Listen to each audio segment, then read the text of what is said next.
¿Y si te dijera que todo lo que crees saber sobre el cristianismo se decidió en una sola reunión? ¿Qué pasaría si descubrieras que hace más de 1700 años, un grupo de hombres encerrados en una sala definió lo que millones de personas creerían durante los próximos 2 milenios? ¿Te has preguntado alguna vez quién decidió que Jesús era Dios y por qué? ¿Fue una revelación divina, una decisión política o ambas cosas a la vez? Prepárate, porque lo que vas a escuchar hoy no te lo enseñaron en la escuela. Corría el año 325 de nuestra era. El Imperio Romano, la civilización más poderosa del mundo conocido, se encontraba ante una crisis que no podía resolver con ejércitos ni con leyes. No era una invasión bárbara ni una rebelión en las provincias. Era algo mucho más peligroso, una guerra de ideas. Más de 300 obispos, llegados desde los rincones más remotos del mundo cristiano, desde Hispania hasta Persia, desde el norte de África hasta las costas del Mar Negro, fueron convocados a la ciudad de Nicea, en la actual Turquía. Nunca antes en la historia se había reunido una asamblea semejante.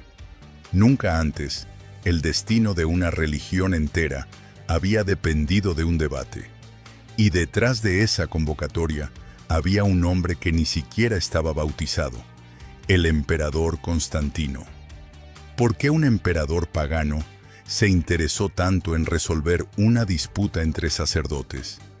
¿Qué intereses ocultos se movían entre los pasillos de aquel palacio? ¿Qué verdades fueron silenciadas y qué voces fueron acalladas para siempre en aquella reunión? Los números hablan por sí solos. Aproximadamente 1800 obispos existían en todo el mundo cristiano en aquel momento, y entre 250 y 318 acudieron a Nicea. Algunos llegaron con cicatrices de las persecuciones, les faltaban ojos, tenían tendones cortados, marcas de tortura en sus cuerpos. Otros llegaron con escoltas, imperiales y lujos dignos de la corte. En esa sala se sentaron mártires junto a políticos, santos junto a oportunistas, teólogos brillantes junto a obispos que apenas sabían leer. Y todos ellos, juntos, tomaron decisiones que cambiarían la historia para siempre. Lo que ocurrió dentro de esas paredes dio forma al credo que hoy recitan más de 2.400 millones de cristianos en todo el planeta. Definió quién era Jesús, qué significaba ser cristiano y qué ideas serían consideradas herejía. Creó ganadores y perdedores, elevó doctrinas y destruyó otras, y estableció un modelo de poder religioso que dura hasta nuestros días.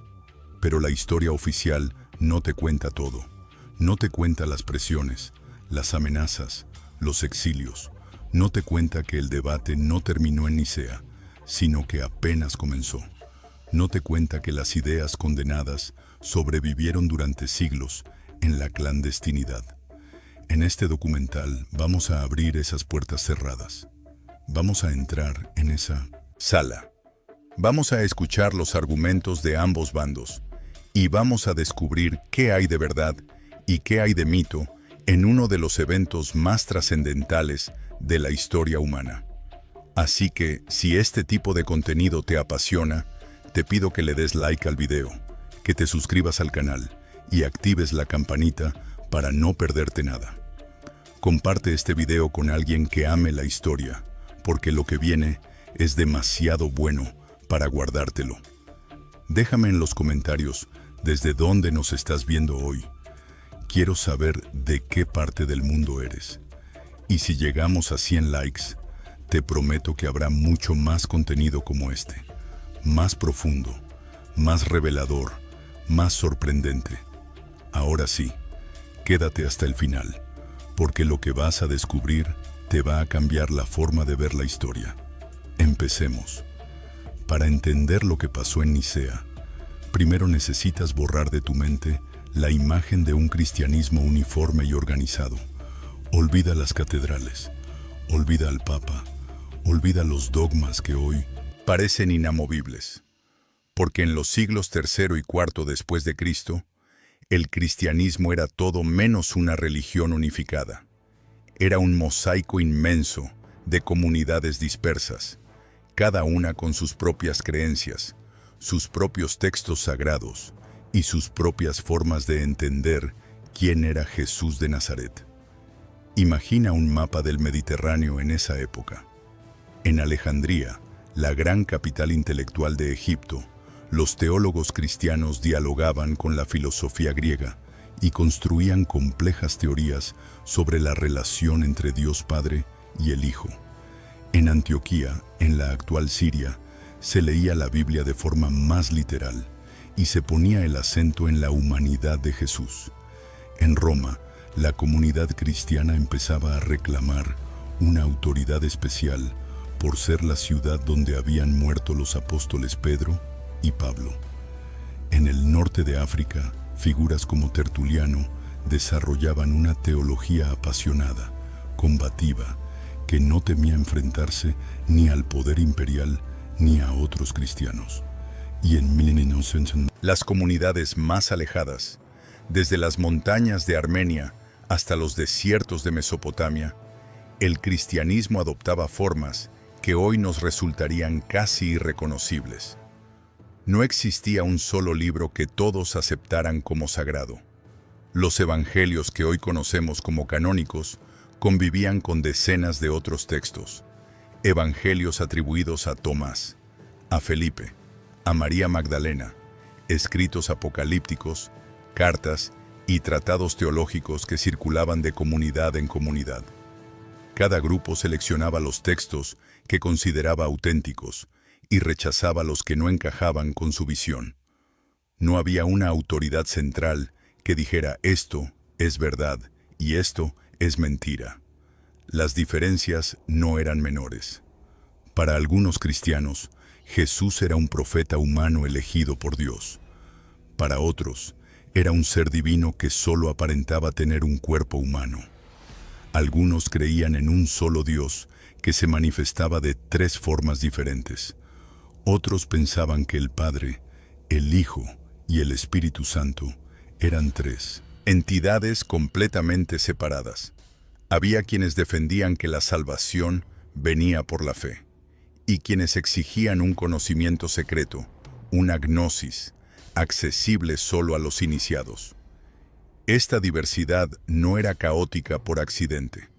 Era el resultado natural de una religión que había nacido en los márgenes del Imperio Romano, sin estructuras institucionales fuertes, sin un clero profesionalizado, y que se había expandido a una velocidad asombrosa.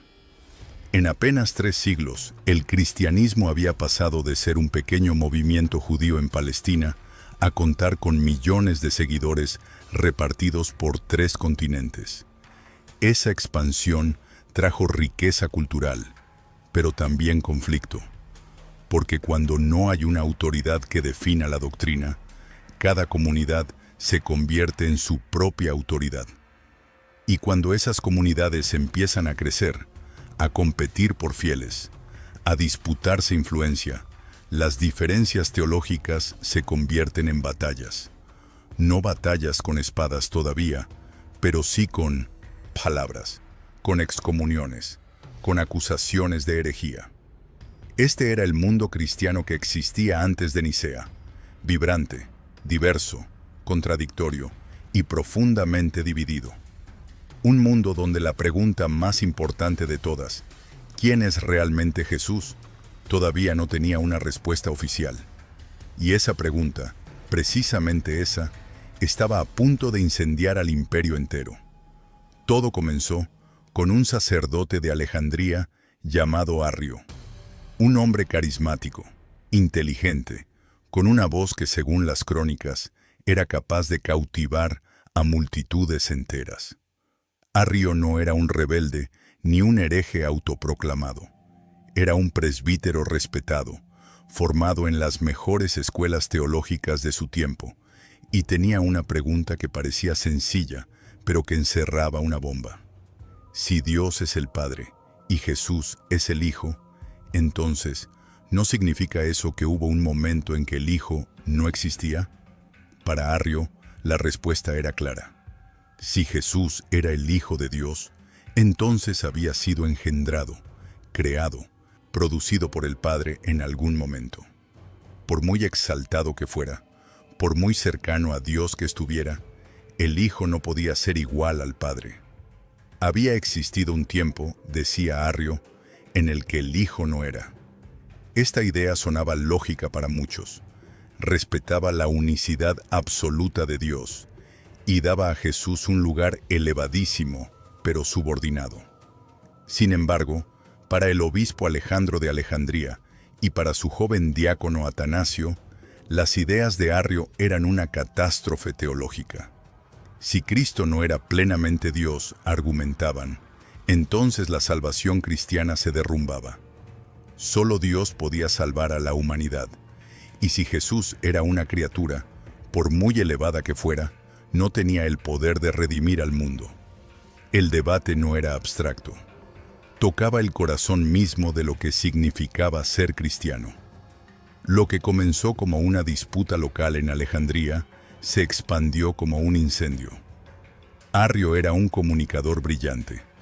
Componía canciones populares con sus ideas teológicas, melodías pegadizas que la gente cantaba en los mercados y en los puertos. Sus enseñanzas viajaban por las rutas comerciales del Mediterráneo a una velocidad que ningún obispo podía controlar. Comunidades enteras se dividían, familias se peleaban. En algunas ciudades, las disputas entre arrianos y sus opositores llegaron a provocar disturbios callejeros. Los obispos tomaban partido. Eusebio de Nicomedia, uno de los prelados más influyentes del imperio y cercano a la corte imperial, apoyaba abiertamente a Arrio. Otros obispos de Oriente se sumaban a su causa. En el bando contrario, Alejandro convocó un sínodo local que condenó las enseñanzas de Arrio y lo excomulgó. Pero la excomunión no resolvió nada. Arrio simplemente se marchó a otras ciudades, donde fue recibido con los brazos abiertos. El conflicto dejó de ser un asunto eclesiástico y se convirtió en un problema político. Las ciudades del Mediterráneo oriental hervían de tensión. Las disputas teológicas se mezclaban con rivalidades entre sedes episcopales, con ambiciones personales, con lealtades políticas.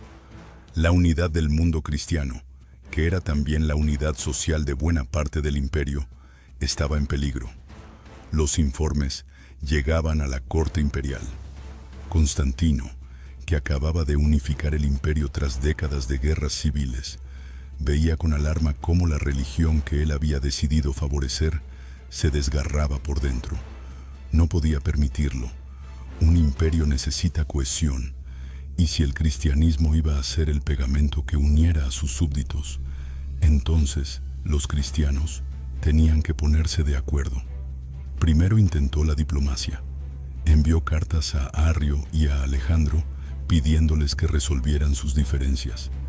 Les decía que la cuestión era menor, una disputa filosófica sin importancia práctica. Pero Constantino no entendía o no quería entender que para los creyentes no había nada más importante que la naturaleza de su Dios. La diplomacia fracasó. Y cuando la diplomacia fracasa, los emperadores recurren a medidas más contundentes. Para comprender a Constantino, hay que olvidar la imagen piadosa que la tradición cristiana construyó de él. No era un santo ni un teólogo. Era un militar, un estratega, un político despiadado que había llegado al poder tras una serie de guerras civiles brutales. Había derrotado a sus rivales uno por uno. Había ejecutado a familiares cuando lo consideró necesario y gobernaba un imperio de más de 60 millones de personas con mano de hierro. Su relación con el cristianismo era compleja. En el año 313, junto con su entonces aliado Licinio, había promulgado el Edicto de Milán, que establecía la tolerancia religiosa en todo el imperio y devolvía a los cristianos las propiedades confiscadas durante las persecuciones. Fue un acto de pragmatismo más que de fe. Los cristianos eran ya una minoría poderosa, quizás entre el 10 y el 15% de la población del imperio, concentrados en las ciudades más importantes, organizados en redes que abarcaban todo el Mediterráneo. Perseguirlos había resultado inútil y costoso. Favorecerlos, en cambio, ofrecía enormes ventajas políticas. Constantino entendió algo que ningún emperador antes había comprendido, que la Iglesia cristiana era una estructura de poder paralela al Estado. Tenía obispos en cada ciudad importante, una red de comunicación que funcionaba mejor que el correo imperial, una lealtad de sus miembros que superaba muchas veces la lealtad al emperador, y una capacidad de movilización social que ningún otro grupo podía igualar. Si el emperador lograba poner esa estructura a su servicio, tendría un instrumento de control social sin precedentes. Pero para que la Iglesia le fuera útil, necesitaba estar unida. Una Iglesia dividida era peor que inútil, era peligrosa. Cada facción buscaba el apoyo imperial contra la otra, y cualquier decisión del emperador a favor de un bando generaba resentimiento en 1900 en el otro. Constantino necesitaba una doctrina común, una jerarquía clara, una disciplina eclesiástica que mantuviera el orden. La controversia arriana le cayó como un problema que no había anticipado. Las cartas que le llegaban de Oriente describían un panorama alarmante. Obispos enfrentados, comunidades divididas, fieles que se negaban a compartir la Eucaristía con quienes pensaban diferente. Y todo por una cuestión que a Constantino le parecía incomprensible: si el Hijo era de la misma sustancia que el Padre o de una sustancia similar. Cuando su intento diplomático fracasó, Constantino tomó una decisión sin precedentes. Convocó a todos los obispos del mundo cristiano a una gran asamblea, un concilio ecuménico, el primero de la historia. No lo hizo como líder religioso, porque no lo era. Aún no estaba bautizado y no lo estaría hasta su lecho de muerte. Lo hizo como emperador, usando su autoridad política para resolver una crisis religiosa. Y eligió el lugar, Constantinopla. Cuidado, Nicea, una ciudad cercana a su residencia imperial en Nicomedia, bien comunicada, con un palacio lo suficientemente grande para albergar a cientos de obispos y sus acompañantes. El mensaje era claro: esta reunión se celebra bajo mi techo, con mis reglas, y espero resultados. Los gastos corrieron por cuenta del Estado. El transporte de los obispos, su alojamiento, su alimentación, todo fue pagado con fondos imperiales. Constantino convirtió la reunión en un evento de Estado, en una demostración de su poder y de su compromiso con la unidad cristiana. Pero nadie debía olvidar quién mandaba realmente. El verano del año 325, la ciudad de Nicea se transformó. Sus calles, normalmente tranquilas, se llenaron de un desfile extraordinario de hombres llegados de todos los rincones del mundo conocido. Obispos con acentos diferentes, vestimentas diferentes, lenguas diferentes, convergían hacia el palacio imperial como ríos que desembocan en un mismo mar. Las fuentes antiguas discrepan sobre el número exacto de asistentes. La tradición habla de 318 obispos, un número simbólico que coincide con los siervos de Abraham en el libro del Génesis. Los historiadores modernos estiman que la cifra real pudo estar entre 250 y 300. Pero más allá del número exacto, lo que importa es la magnitud del evento. Nunca antes en la historia del cristianismo se había reunido una asamblea semejante. La inmensa mayoría de los obispos venía del oriente del imperio, de las provincias donde el cristianismo tenía más arraigo: Egipto, Siria, Palestina, Asia Menor, Grecia. Del occidente latino acudieron muy pocos, apenas un puñado. El obispo de Roma, Silvestre I, no asistió personalmente, sino que envió a 2 presbíteros como representantes. Esta ausencia es reveladora. En el siglo IV, Roma aún no tenía la primacía indiscutible que reclamaría siglos después. Entre los asistentes había figuras que se convertirían en leyendas. Estaba Atanasio, todavía un joven diácono, que acompañaba a su obispo Alejandro, pero cuya brillantez intelectual ya era reconocida por todos. Estaba Eusebio de Cesarea, el gran historiador de la Iglesia primitiva, cuyas crónicas son hoy nuestra principal fuente para reconstruir aquellos eventos. Estaba Nicolás de Mira, sí, el mismo que siglos después inspiraría la figura de Santa Claus, que según una tradición tardía llegó a abofetear a Arrio durante los debates. Estaba Pablo de Neo Cesarea, que había perdido el uso de ambas manos por las torturas sufridas durante la persecución de Diocleciano. Estaba Pafnucio de Tebaida, un monje del desierto egipcio al que le habían arrancado un ojo durante las persecuciones. Estos hombres no eran burócratas eclesiásticos. Muchos de ellos llevaban en sus cuerpos las marcas de la fe. Habían sobrevivido a las persecuciones más brutales de la historia del cristianismo, las de Diocleciano y Galerio, que apenas 2 décadas antes habían intentado erradicar la religión cristiana del imperio. Y ahora, de pronto, el mismo imperio que los había perseguido los invitaba a sentarse en un palacio, les pagaba el viaje y les pedía que definieran la doctrina oficial. La ceremonia de apertura fue espectacular. Constantino entró en la sala revestido de púrpura y oro, sin escolta militar, en un gesto calculado de humildad ante los obispos. Según Eusebio de Cesarea, algunos obispos se levantaron a recibirlo como si fuera un ángel de Dios.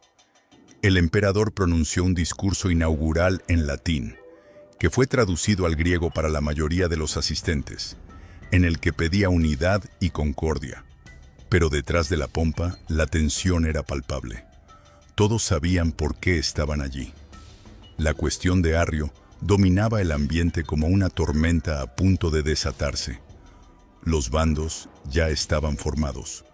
Los seguidores de Arrio, liderados por Eusebio de Nicomedia, los opositores, radicales, liderados por Alejandro y su joven Atanasio, y una gran mayoría de obispos moderados que no terminaban de entender por qué aquella disputa filosófica había llegado tan lejos. Las sesiones estaban a punto de comenzar, y lo que iba a ocurrir dentro de aquellas paredes cambiaría la historia del mundo.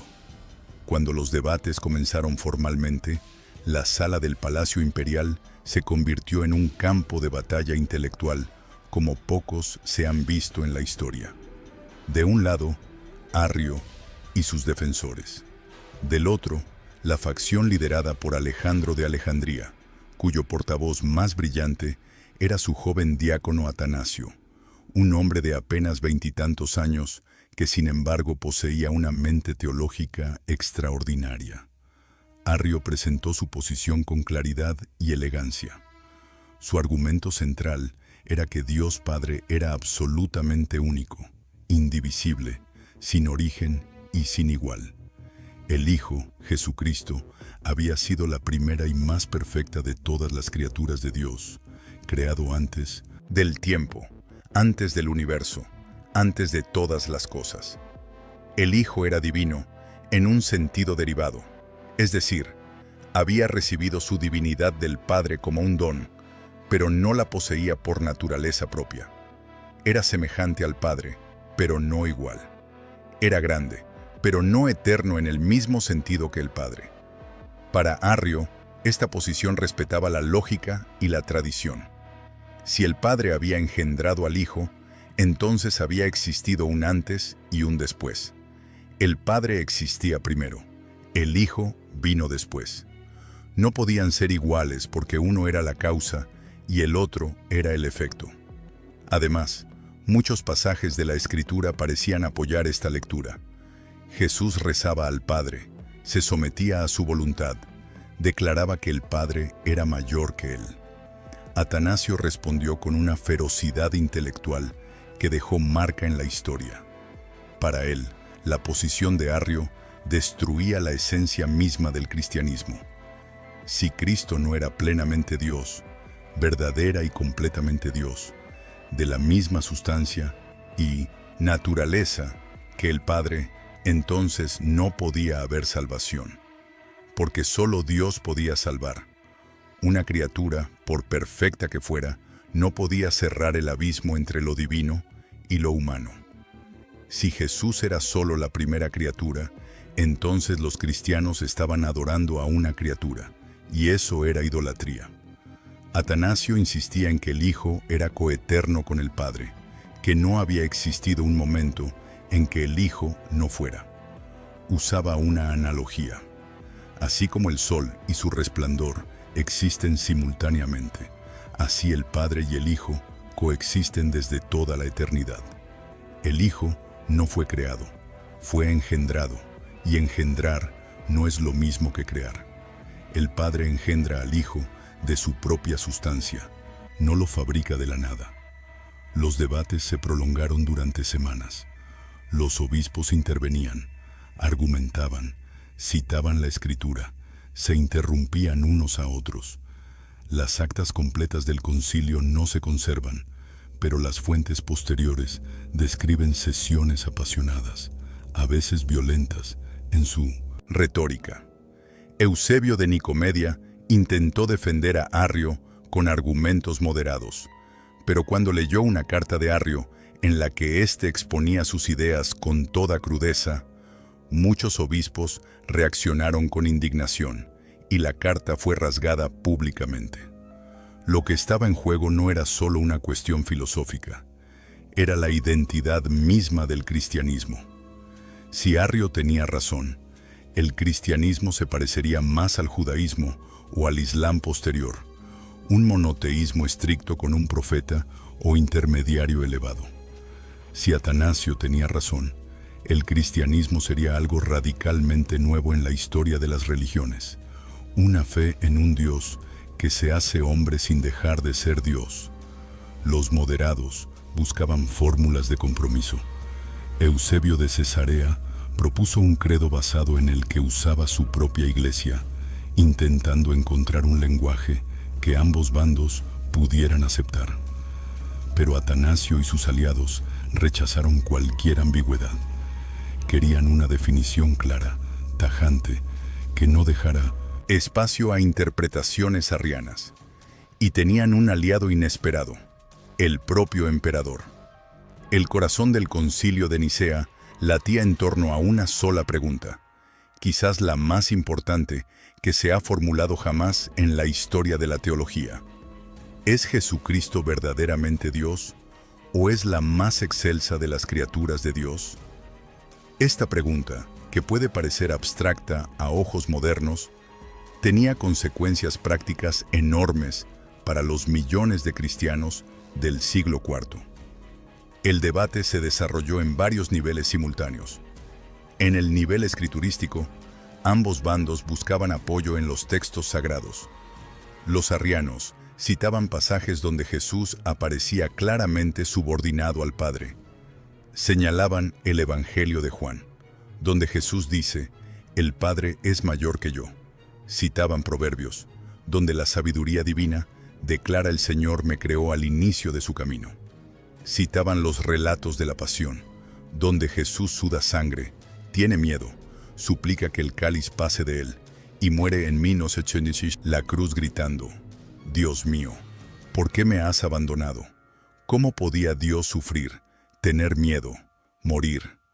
Para Arrio, todo esto demostraba que Jesús era una criatura, no el Dios Todopoderoso. Los defensores de la plena divinidad de Cristo respondían con otros textos. El mismo Evangelio de Juan comenzaba diciendo que el Verbo era Dios. Jesús declaraba el Padre, y yo somos uno. Tomás, al ver al resucitado, exclamaba, Señor mío y Dios mío. Pablo escribía que en Cristo habita corporalmente toda la plenitud de la divinidad. Para Atanasio y los suyos, estos textos no dejaban duda. Jesús no era simplemente divino por participación, era Dios en el sentido más pleno y absoluto de la palabra. En el nivel filosófico, la discusión era igualmente intensa. La teología cristiana del siglo IV no operaba en un vacío. Estaba profundamente influida por la filosofía griega, especialmente por el platonismo y el neoplatonismo. Los conceptos de sustancia, esencia, naturaleza y persona, que hoy nos parecen naturales en el lenguaje teológico, estaban siendo definidos y redefinidos en tiempo real durante aquellos debates. La palabra clave que emergió de estas discusiones fue homousios, un término griego que significa de la misma sustancia. Esta palabra se convertiría en la piedra angular de la definición nicena. Decir que el Hijo era homousios con el Padre significaba que compartían la misma esencia divina, que no eran dos dioses ni dos grados de divinidad, sino un solo Dios en dos personas distintas. Los arrianos proponían una alternativa sutil pero crucial, homoiousios, que significaba de sustancia semejante. La diferencia entre ambas palabras era una sola letra griega, una iota, pero el abismo teológico que separaba ambos conceptos era inmenso. Semejante no es lo mismo que igual. Un hijo humano es semejante a su padre, pero no es la misma persona. Si Cristo era de sustancia semejante al Padre, seguía siendo inferior, derivado, secundario. Muchos obispos moderados se sentían incómodos con homousios. La palabra no aparecía en la Escritura. Tenía antecedentes problemáticos. Había sido usada por herejes anteriores en sentidos que la ortodoxia rechazaba. Algunos temían que su adopción abriera la puerta a interpretaciones que confundieran al Padre y al Hijo en una sola persona indiferenciada.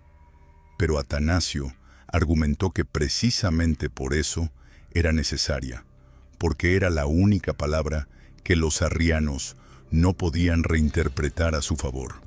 Constantino, que seguía los debates con atención, aunque probablemente no comprendía todas las sutilezas teológicas, intervino a favor de homousios. Su apoyo fue decisivo. El emperador no estaba interesado en la precisión teológica por sí misma, sino en encontrar una fórmula que cerrara el debate de una vez por todas. Y homousios, por su claridad y contundencia, era exactamente lo que necesitaba.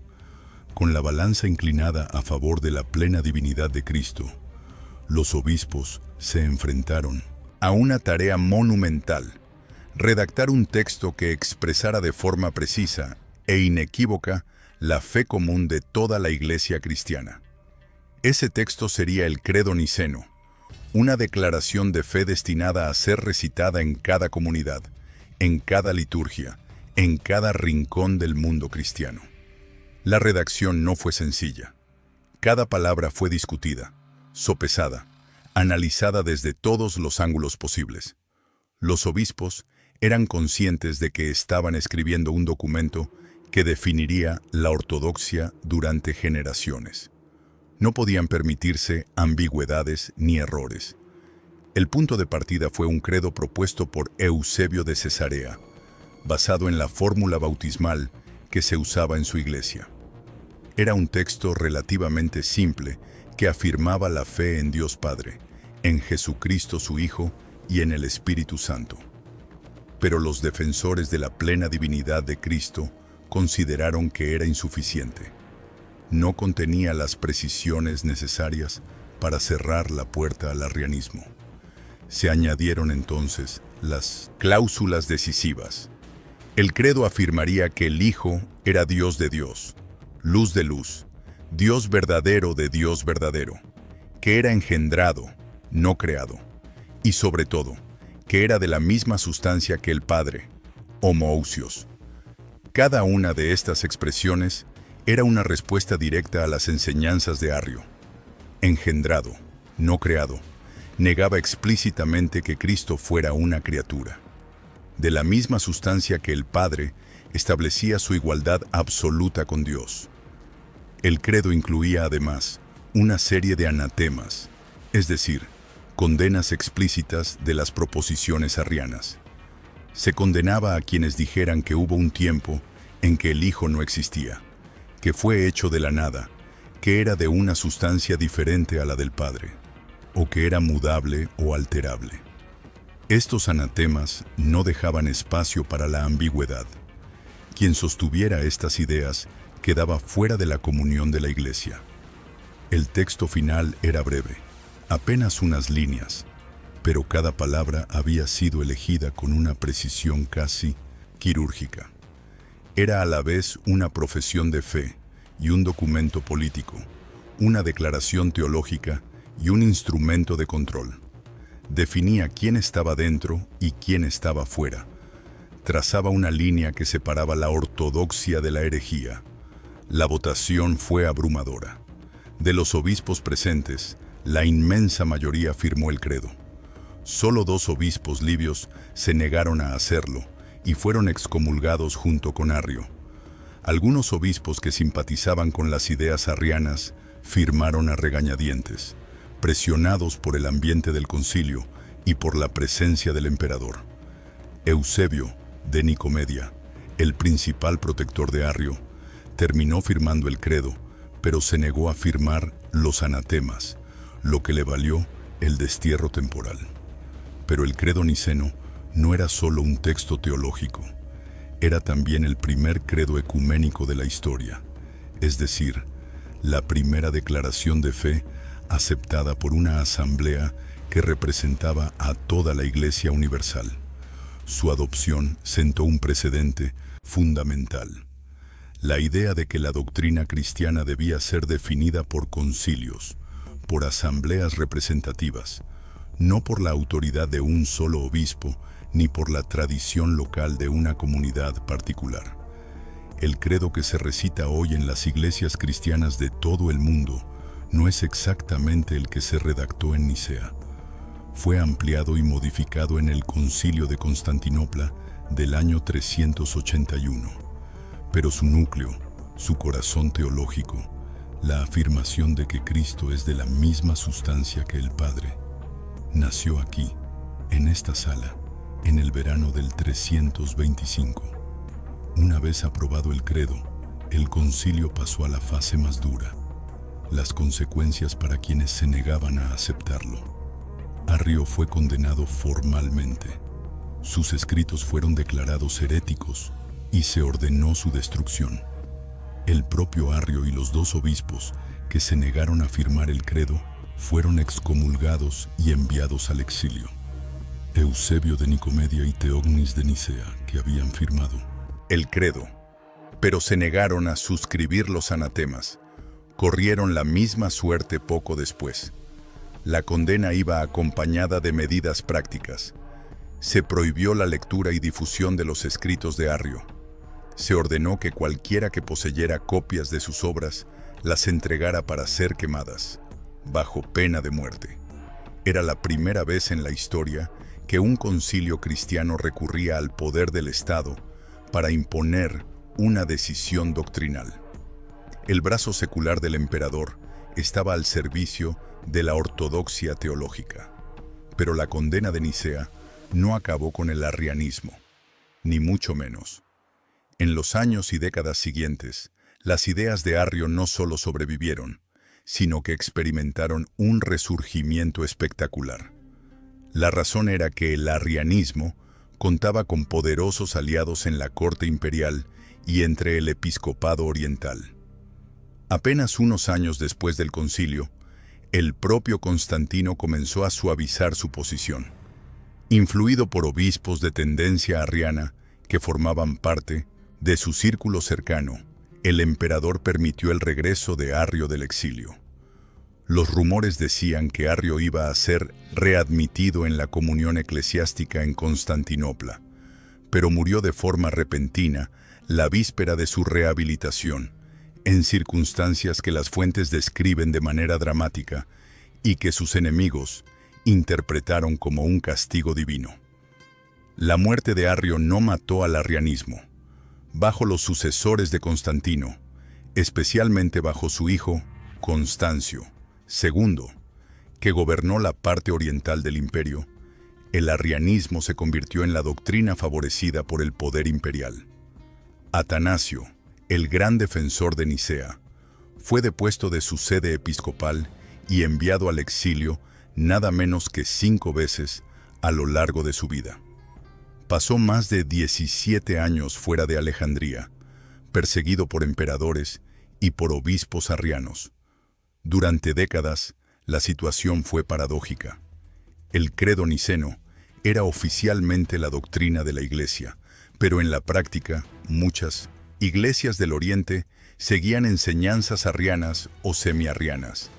Se celebraron múltiples concilios que intentaron revisar o reemplazar el credo de Nicea con fórmulas más favorables al arrianismo. En algún momento, Jerónimo escribió con amargura que el mundo entero gimió y se asombró de verse arriano. El arrianismo también tuvo una vida larga fuera del Imperio Romano.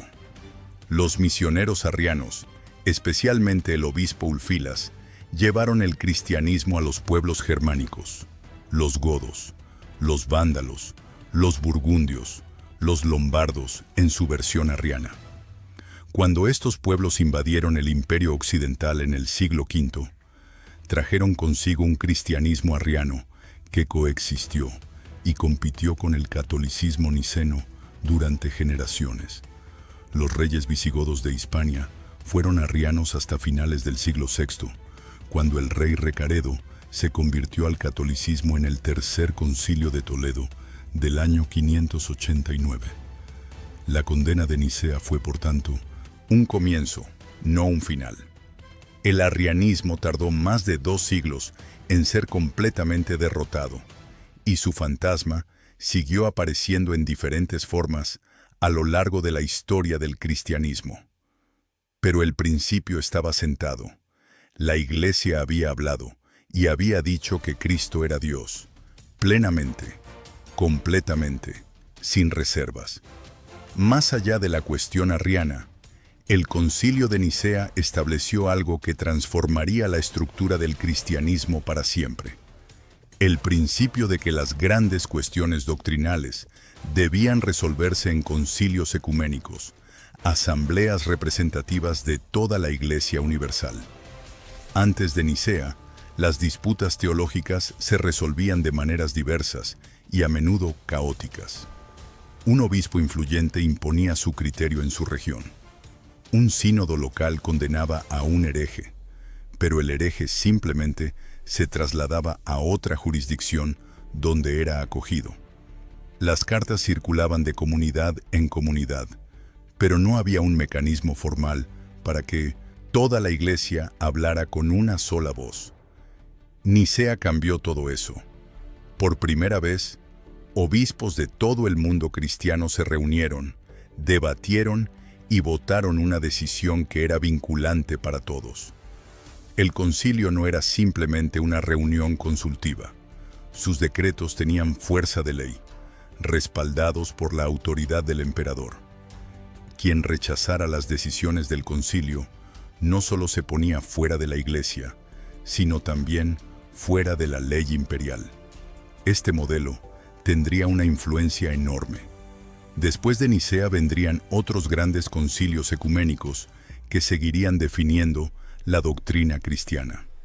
El de Constantinopla, en el año 381, completó y amplió el credo niceno, añadiendo las cláusulas sobre el Espíritu Santo que faltaban en la versión original. El de Éfeso, en el 431, definió que María podía ser llamada Madre de Dios. El de Calcedonia, en el 451, estableció que Cristo tenía 2 naturalezas, divina y humana, unidas en una sola persona. Cada uno de estos concilios siguió el precedente de Nicea: reunión de obispos, debate, votación y definición dogmática. Pero el modelo conciliar también generó problemas y tensiones. La primera y más obvia era la relación entre el concilio y el emperador. En Nicea, Constantino había convocado el concilio, había presidido algunas sesiones, había influido en las decisiones y había respaldado sus decretos con el poder del Estado.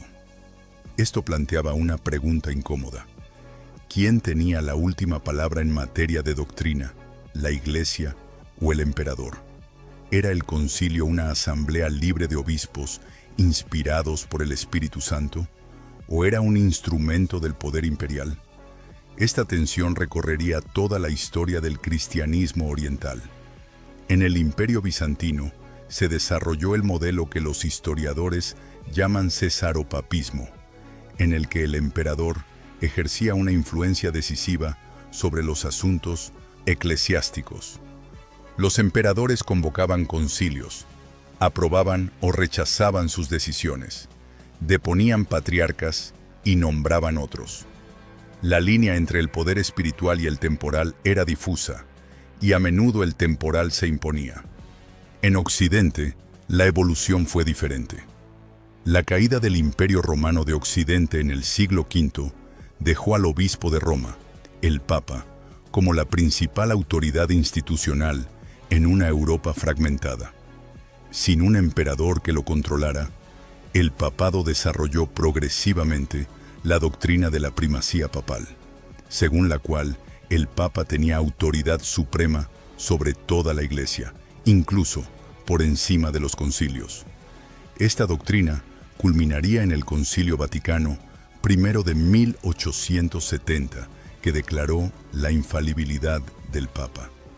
Pero ambas tradiciones, la oriental con su modelo conciliar y la occidental con su modelo papal, tenían su origen en Nicea.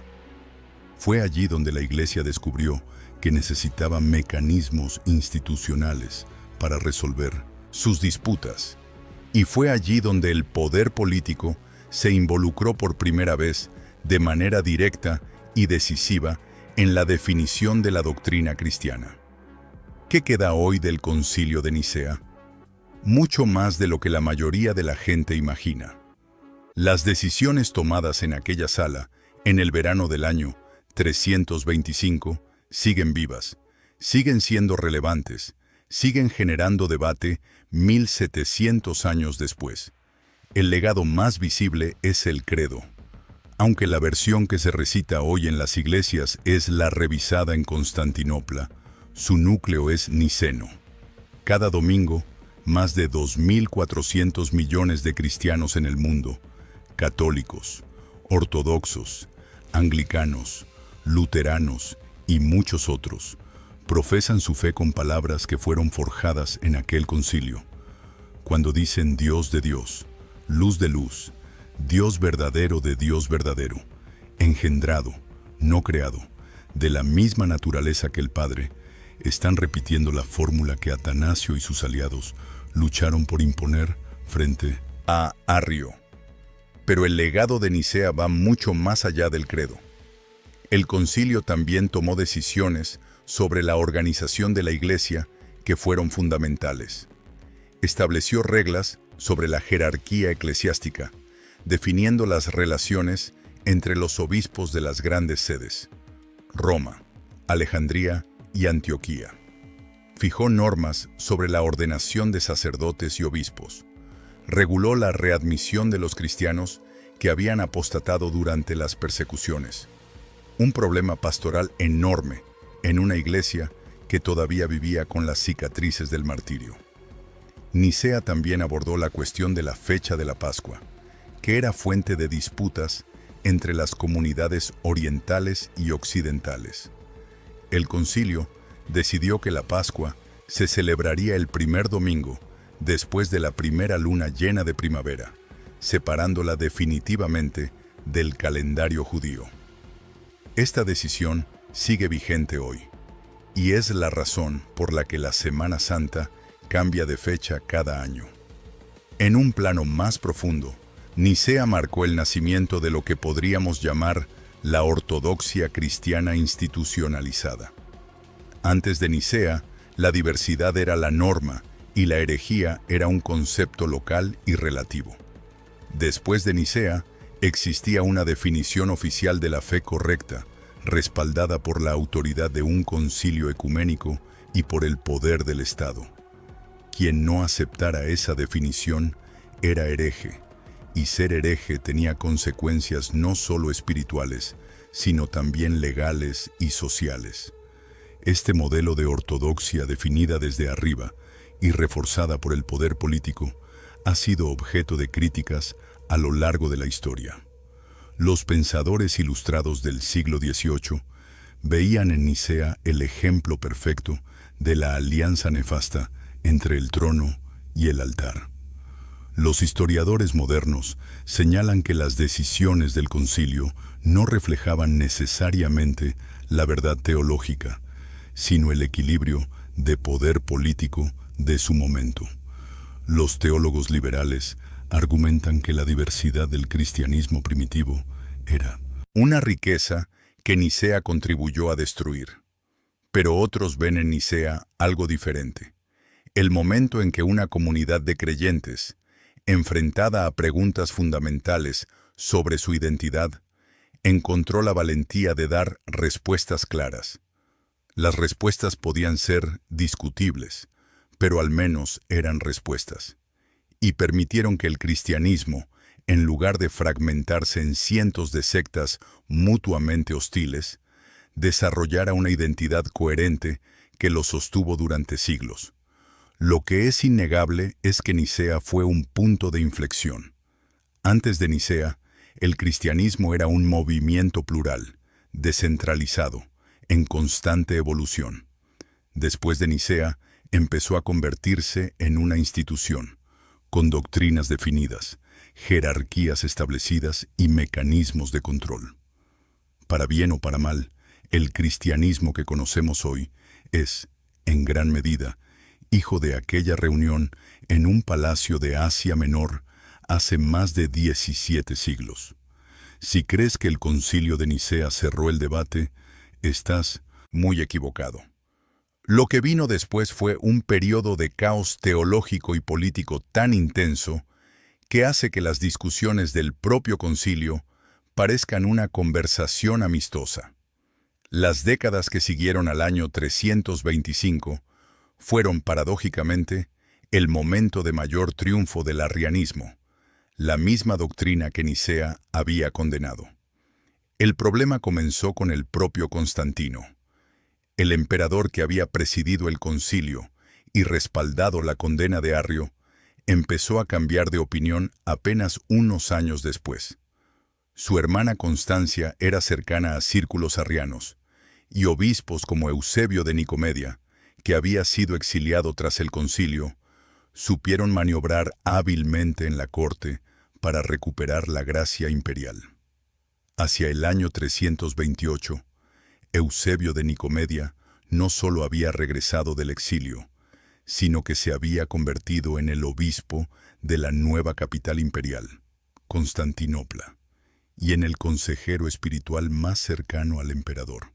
La contraofensiva arriana fue devastadora. Uno por uno, los grandes defensores de Nicea fueron depuestos de sus sedes episcopales. Eustacio de Antioquía fue el primero en caer, acusado de cargos dudosos que probablemente ocultaban motivaciones teológicas. Marcelo de Ancira, otro defensor radical de la fe nicena, fue exiliado, y el gran Atanasio, que para entonces ya había sucedido a Alejandro como obispo de Alejandría, fue depuesto por primera vez en el año 335 por un sínodo reunido en Tiro, acusado de violencia, tiranía y hasta de brujería. Las acusaciones eran absurdas, pero tenían el respaldo del poder imperial. Constantino murió en el año 337 y fue bautizado en su lecho de muerte por Eusebio de Nicomedia, un arriano. Este detalle es extraordinario. El emperador que había presidido el concilio que condenó el arrianismo recibió el bautismo de manos de un obispo arriano. La ironía histórica es difícil de superar. Tras la muerte de Constantino, el imperio se dividió entre sus tres hijos.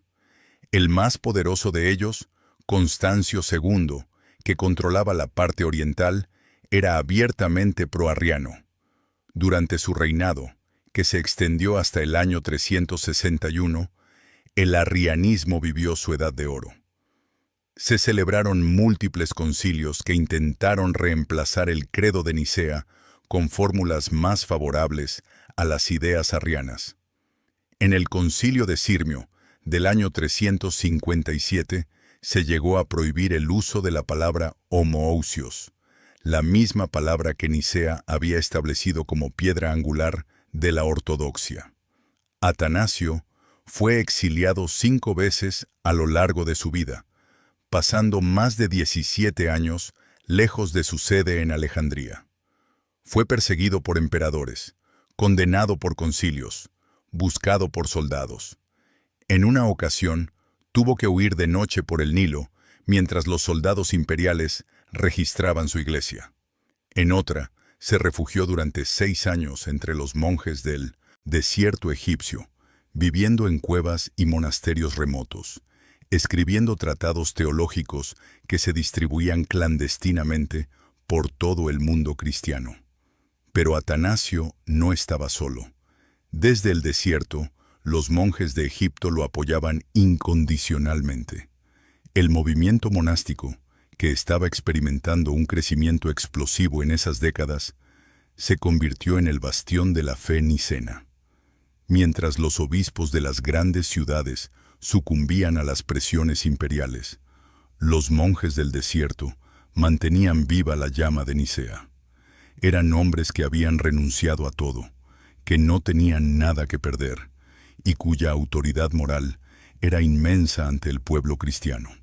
La situación era tan confusa que los propios arrianos estaban divididos entre sí.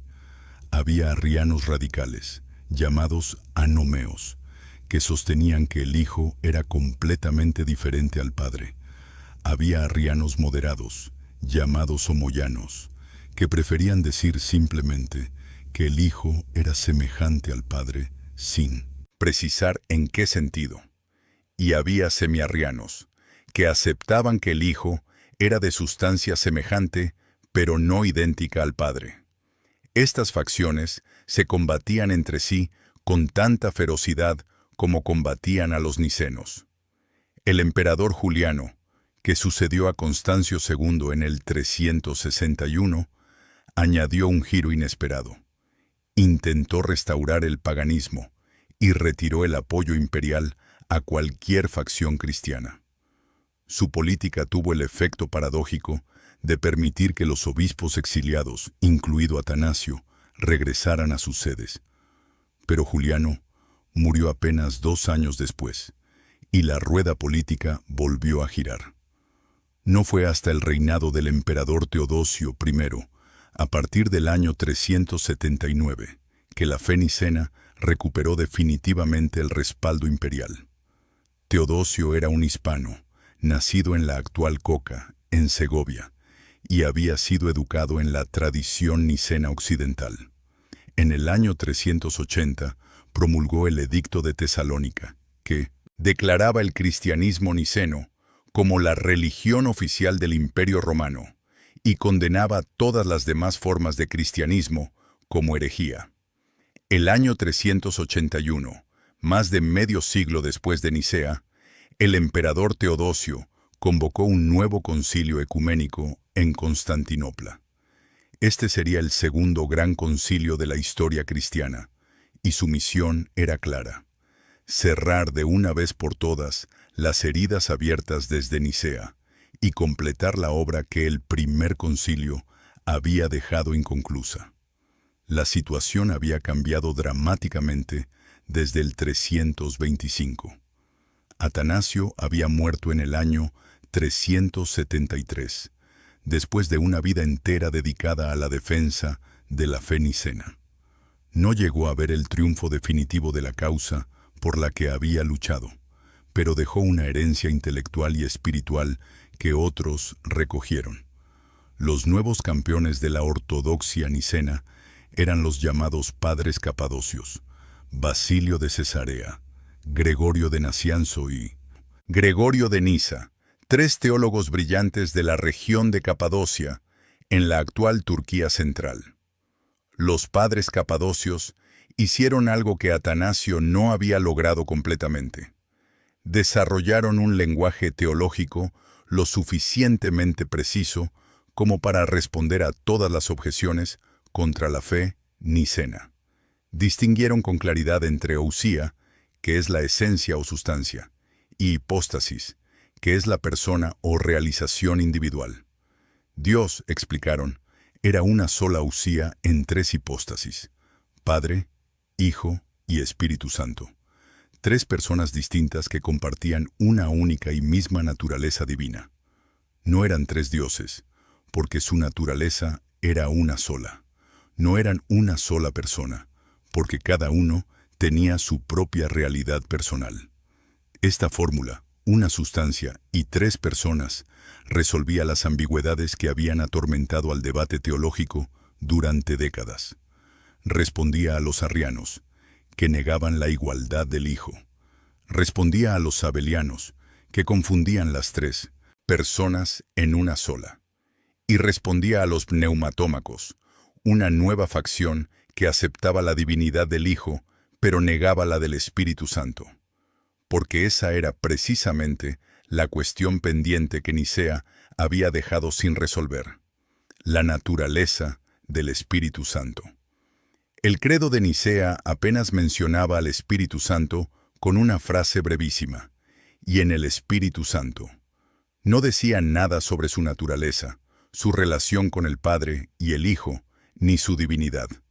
En los años posteriores a Nicea, la cuestión del Espíritu Santo se había convertido en un nuevo campo de batalla. Los pneumatómacos, también llamados macedonianos, sostenían que el Espíritu Santo era una criatura, un servidor de Dios, pero no Dios mismo. El Concilio de Constantinopla abordó directamente esta cuestión. El credo fue ampliado con una sección extensa sobre el Espíritu Santo, declarándolo Señor y dador de vida, que procede del Padre, que con el Padre y el Hijo recibe una misma adoración y gloria, y que habló por los profetas. Esta formulación afirmaba la divinidad del Espíritu Santo sin usar explícitamente la palabra homoousios, un compromiso diplomático que reconocía la sensibilidad de algunos obispos ante el término. El credo resultante, conocido como credo niceno constantinopolitano, es el que se recita hoy en la mayoría de las iglesias cristianas del mundo. Es más largo y más preciso que el original de Nicea, e incluye además confesiones sobre la Iglesia, el bautismo, la resurrección de los muertos y la vida del mundo futuro que no estaban en la versión del 325. El concilio también tomó decisiones importantes sobre la organización de la Iglesia. Elevó la sede de Constantinopla al segundo lugar de honor después de Roma, argumentando que Constantinopla era la nueva Roma. Esta decisión enfureció a los obispos de Alejandría, que hasta entonces habían ocupado el segundo puesto, y plantó la semilla de rivalidades que tendrían consecuencias enormes en los siglos siguientes. Pero el significado más profundo del Concilio de Constantinopla fue la consolidación definitiva de la teología trinitaria. Después de más de 50 años de debates, exilios, persecuciones y contradicciones, la Iglesia cristiana había llegado a una definición clara y compartida de su creencia central: un solo Dios en tres personas, Padre, Hijo y Espíritu Santo, iguales en majestad, coeternos, consustanciales. Esta doctrina, forjada en el fuego de la controversia, se convertiría en el fundamento inamovible de la teología cristiana ortodoxa hasta nuestros días. Teodosio respaldó las decisiones del concilio con todo el peso del poder imperial. En los años siguientes, promulgó leyes que prohibían el arrianismo y todas las demás herejías. Cerraron templos paganos, prohibieron los sacrificios tradicionales y convirtieron el cristianismo niceno en la única religión legal del imperio. La era de la tolerancia religiosa que Constantino había inaugurado con el Edicto de Milán llegaba a su fin. El cristianismo niceno ya no era solo la fe de la Iglesia, era la fe del Estado, y disentir era un crimen.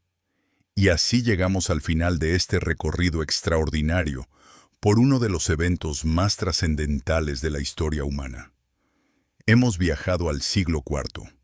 Hemos cruzado las puertas de un palacio imperial. Hemos escuchado los argumentos de hombres que estaban convencidos de que el destino eterno de la humanidad dependía de sus palabras. Y hemos visto cómo una reunión de obispos transformó para siempre el rostro del cristianismo. Hemos descubierto que antes de Nicea, el cristianismo no era una religión monolítica, sino un mosaico vibrante de interpretaciones y creencias. Hemos conocido a Arrio, el sacerdote que se atrevió a preguntar si el Hijo podía ser igual al Padre, y a Atanasio, el joven teólogo que dedicó su vida entera a defender que sí lo era. Hemos visto a Constantino, un emperador guerrero y pragmático, intervenir en asuntos de fe, no por devoción, sino por necesidad política. Hemos asistido a debates donde cada palabra era una batalla y cada coma podía cambiar el significado de un dogma. Hemos comprendido que el credo niceno, esas pocas líneas que hoy recitan miles de millones de personas, no cayó del cielo. Fue el producto de discusiones apasionadas, de presiones políticas, de compromisos difíciles y de convicciones profundas. Cada frase fue peleada, cada concepto fue debatido, y la famosa palabra homoousios, de la misma sustancia, fue quizás la palabra más importante jamás incluida en un documento religioso. Pero además hemos descubierto que la historia no terminó en Nicea. Hemos visto cómo las décadas siguientes fueron un torbellino de persecuciones, exilios y reversiones políticas, donde el arrianismo resurgió con fuerza y casi triunfó. Hemos asistido al Concilio de Constantinopla, donde la doctrina de la Trinidad fue completada y consolidada definitivamente. Hemos seguido al arrianismo en su extraordinario viaje hasta los pueblos germánicos, donde sobrevivió durante siglos entre godos, vándalos y lombardos, dejando huellas que todavía podemos ver en los mosaicos de Rávena. Y hemos explorado las grandes controversias cristológicas que vinieron después, desde el nestorianismo hasta el monotelismo, cada una de ellas heredera del modelo que Nicea inauguró. La historia de Nicea nos recuerda que las ideas tienen poder, que las palabras importan, que las decisiones tomadas en una sala pueden afectar a miles de millones de personas durante siglos, y que detrás de los grandes dogmas y las grandes instituciones siempre hay seres humanos, con sus convicciones, sus ambiciones, sus miedos y sus esperanzas. Nos recuerda también que la verdad no se impone de una sola vez. Se construye, se defiende, se pierde y se recupera a lo largo de generaciones. Espero que este viaje haya sido tan fascinante para ti como lo ha sido para mí al contarlo. Si te ha gustado, te pido de corazón que le des like a este video, que es la mejor forma de apoyar este tipo de contenido. Suscríbete al canal si aún no lo has hecho y activa la campanita para que no te pierdas ningún nuevo documental. Comparte este video en tus redes sociales. Envíaselo a ese amigo o amiga que ama la historia, porque el conocimiento crece cuando se comparte. Déjame en los comentarios qué parte del documental te sorprendió más y desde dónde nos estás viendo. Me encanta leer cada uno de sus comentarios y saber que esta comunidad crece día a día en todos los rincones del mundo. Y recuerda, si llegamos a 100 likes, voy a preparar más contenido como este, profundizando en los grandes misterios y momentos clave de la historia. Tu apoyo hace posible que esto continúe. Nos vemos en el próximo documental. Hasta entonces, sigue cuestionando, sigue aprendiendo, sigue buscando la verdad detrás de la historia.